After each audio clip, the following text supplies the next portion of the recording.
I refused to shave my head for a friend's relative, so he waited until I passed out drunk at a party and did it himself, and now his family is begging me to drop the charges. For context, a close friend of mine, we'll call him Gary, has a relative who contracted cancer.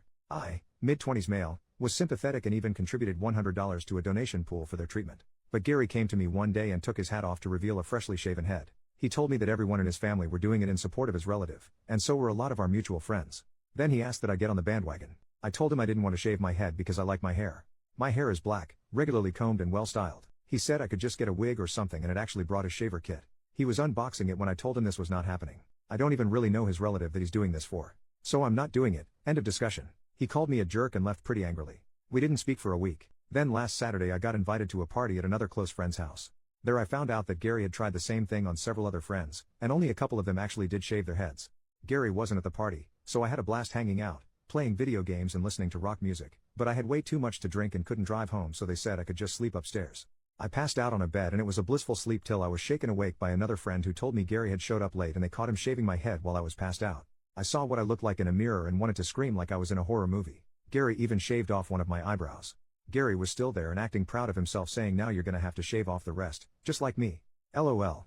I was furious and called the cops. When they got there, Gary fully admitted to what he had done to me and even said he was justified. The police didn't seem to think so, as this is classified as a form of assault. They asked me if I wanted to press charges and the first words out of my mouth were hell yes. Gary cussed me out while they took him away in cuffs. I tried getting my hair restyled into something presentable, but there was no saving it, and now I'm bald too.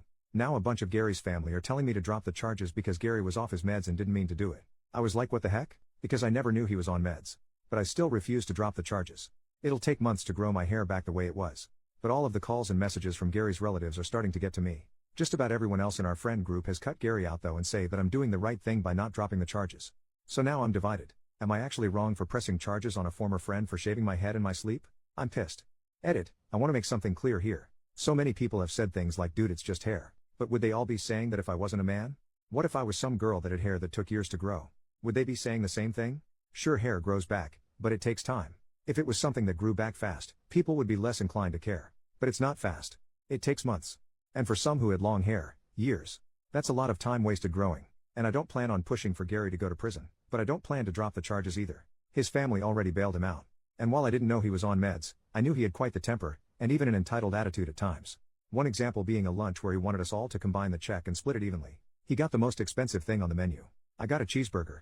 When we all said no, Gary went off on us for not being good friends. He's always been a jerk when he doesn't get his way, and I've only known him for like 3 years. This incident was the last straw for not just me, but a lot of other mutual friends. As for the charges, I don't want to send Gary to prison, but I would like him to get some therapy and community service. With the way Gary has acted around me in the past, and what he did to me, I actually wonder how long before he got more violent. I've seen and heard of him getting in fights for less. Edit number 2. I've gotten many comments from people saying you're the jerk. He has cancer. If you actually read what I posted, Gary is not the one with cancer. A relative of his I don't know does, and no, I don't know what kind of cancer. Gary didn't elaborate. He wanted me to shave my head for this person. And when I refused, he left in a tantrum. Then shaved my head while I was passed out drunk at a party. That's literally insane. Relevant comments. Commenter, but did you shave the other eyebrow to even out the regrowth? OP, unfortunately yes, I had to. Commenter number 2, you're not the jerk. Being off meds may be a reason, but it's never an excuse, and that was definitely assault. In fact, if you haven't already told the police, make sure they know that Gary previously asked you to get on the bandwagon, said he'd shave it for you while unpacking his equipment, but you refused and he verbally assaulted you. He knew you didn't and wouldn't consent, but did it anyway while you were unconscious. OP, the police know every detail about Gary that I've given here, save for his family harassing me, which I intend to tell the police about as soon as possible. OP, in regards to if his other friends knew about this, my friends all want nothing to do with Gary anymore. They didn't egg him on. They had no idea he was going to do what he did. Commenter number 2, actually if you're going to talk to the DA, they may be able to offer him a plea where he needs to stay on meds or go in treatment. OP, I already figured not much was going to happen since I wasn't harmed other than my hair. Whatever deal he takes in court, if he gets one, won't really matter to me. What does matter to me though is that this process makes him realize just how badly he screwed up. Meds or no meds. Commenter number 3, how did he get into the house? You're 100% not the jerk and should press charges. But who let him into that house? It was someone else's place, and I am assuming he either came in super late or early in the morning. The reason I am asking is that in addition to Gary, someone let him into the house, and I would be interested to know the reasoning. OP, Gary got in because they let him in. They figured his tangent about hair was over. He tried to convince a bunch of them to shave their heads like he did to me. And none of the people there let him do it. My guess is he singled me out because I was passed out. If not me, it could have been anyone else there if they'd passed out drunk instead.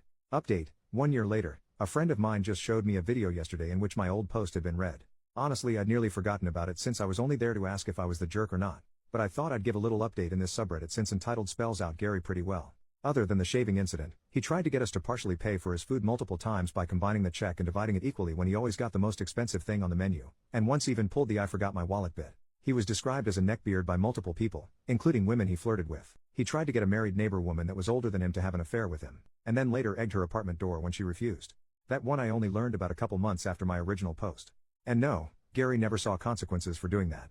I also learned he stole several video games and DVDs from friends, mooched food and drink out of their fridges, and even went through a period as a squatter for 2 months by refusing to leave a house he'd been let into by a former tenant, and the landlord actually paid him to leave. Gary's also an extreme hypocrite that contradicted himself more than a corrupt politician. For example, one minute he'd be anti-vax, the next he'd be complaining about other people who weren't getting the COVID-19 vaccine.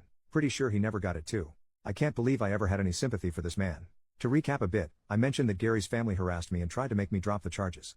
I not only didn't drop the charges, but I reported the harassment to the police.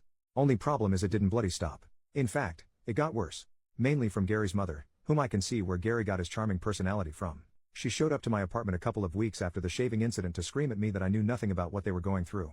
And a little hair wasn't a big deal. I told her my hair was a big deal to me. And what Gary did was inexcusable.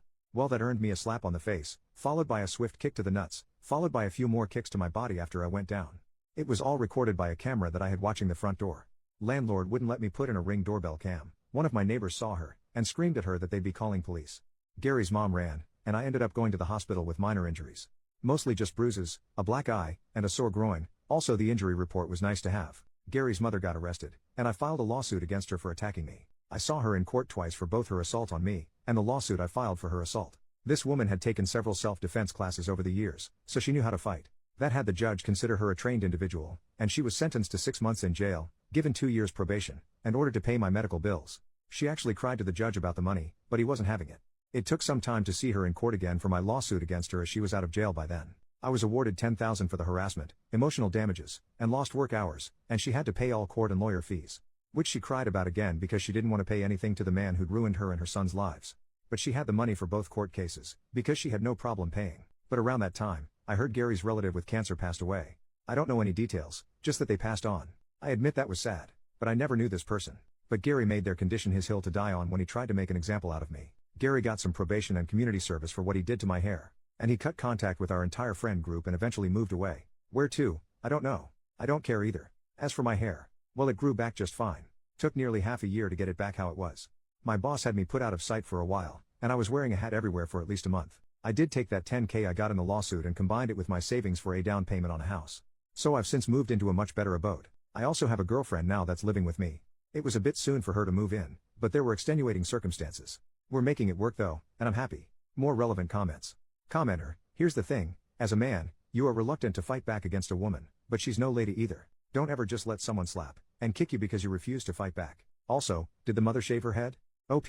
No. She didn't shave her head. Unless she had a wig on, which I doubt.